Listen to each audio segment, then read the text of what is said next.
hands pressed forward to get that crisp, clean contact that we're looking for.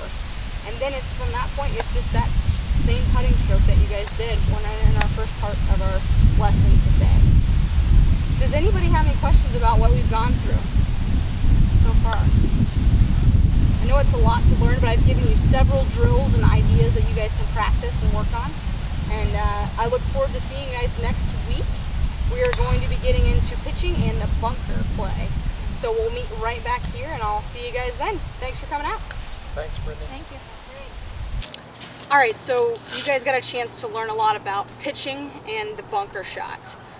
The key to obviously both of those has a lot to do with acceleration through the golf ball. You notice that when your speed increased, that you got more distance. You may have gotten even more height with it as well. But with that pitch shot, we worked on that setup, had the ball position in the back of our stance. Okay, we had our weight very centered, and we worked on following with our belly button on the way back. So it's a very short, compact movement, and remember that bump or that brush of the grass that we're looking for on the way through, getting that weight through to get the height that we're looking for.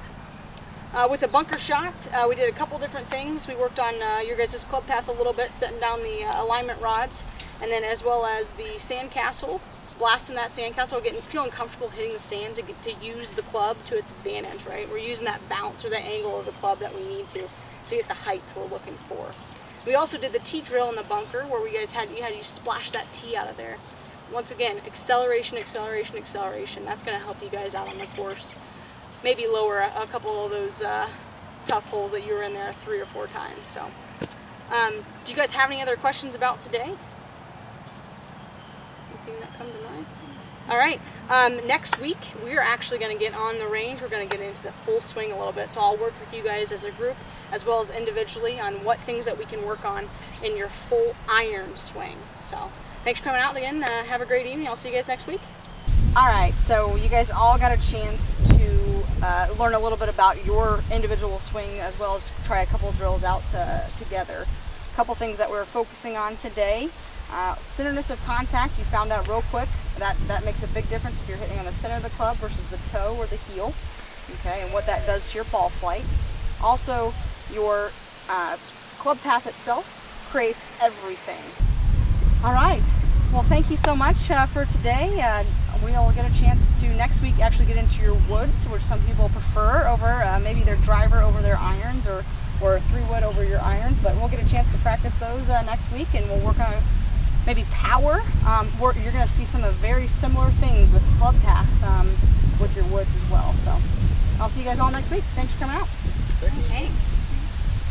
All right, so we got a chance to actually get into your woods and your driver. Did you guys feel a little bit different of a swing? Kind of feel a little bit more power once you started to do your swishy swings and your baseball swing? Kind of getting a little bit of that lower angle or that shallower approach to the golf ball that we're looking for with the driver. Help straighten out your ball flight too. If you guys don't have any more questions, hopefully I'll see you out on the course. We got a great few more weeks here at golf, so let me know if you have any more questions, and I'd be happy to work with you again. Thanks. Thanks. Appreciate it. That's great. Thanks.